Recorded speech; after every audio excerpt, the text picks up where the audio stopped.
Good morning. This is Father Stephen Kelly from St. John's Church in Detroit. We're continuing our series of daily morning meditations where we generally look at one or another of the lessons that are assigned for morning or evening prayer, what is known as the Daily Office Lectionary.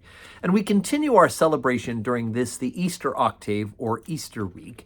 Today's Thursday, and I thought I'd read today the second lesson assigned for evening prayer, and that is from St. John's Gospel, the 20th chapter, beginning at the 24th verse. But Thomas, one of the 12, called Didymus, was not with them when Jesus came. The other disciples therefore said unto him, We have seen the Lord. But he said unto them, Except I shall see in his hands the print of the nails, and put my finger into the print of the nails, and thrust my hand into his side, I will not believe. And after 8 days again his disciples were with him, and Thomas with them. Then came Jesus, the doors being shut, and stood in the midst, and said, Peace be unto you. Then saith he to Thomas, Reach hither thy finger, and behold my hands, and reach hither thy hand, and thrust it into my side, and be not faithless, but believing.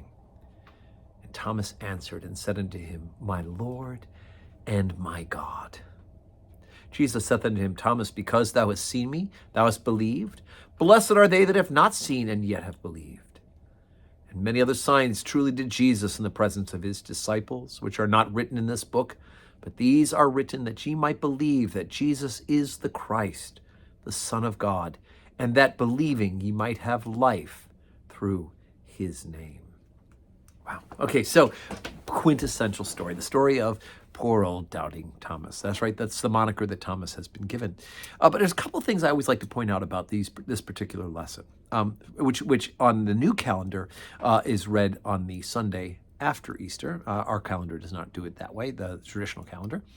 So a couple of things. First of all, interesting, I always wondered, where was Thomas, right? Everybody else was in the upper room. Everybody else was present. Thomas was not there. Was he out getting something to eat? Was he out getting things, supplies?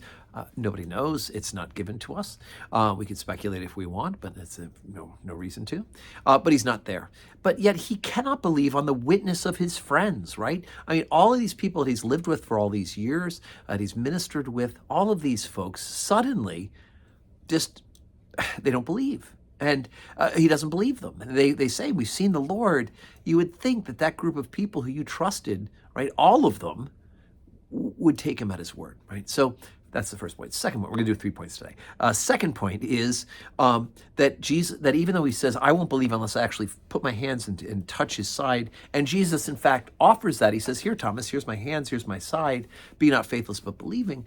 That Thomas, nowhere in the scriptures, go ahead and read it yourself, nowhere in the scriptures does it say that Thomas actually touches him. There's all sorts of wonderful, glorious paintings of Thomas touching Jesus' side.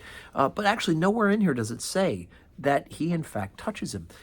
Jesus offers, and the immediate response is point number three, which is, Thomas answered and says unto him, My Lord and my God. And Jesus receives his worship because he is in fact, he is the Lord, and he is in fact God, and Thomas acknowledges it. So through all of this, even though Thomas is given the moniker of doubting Thomas, because he did doubt the word of his disciples, he does not doubt Jesus, and in fact makes a wonderful proclamation. And I would add this to you, that one of the great traditions in Anglo-Catholic worship, which we of course do here at St. John's, and in the Roman Catholic tradition, and the older Roman Catholic tradition, is that when the host is held up by the priest during Mass, we say like Thomas, My Lord and my God. Right? What a great, just short little ejaculatory prayer for us. We can use it anytime, not just during Mass, but to think about Jesus, to look at a picture of Jesus, to see a statue of Jesus, and just to proclaim in our hearts when we think about Jesus, My Lord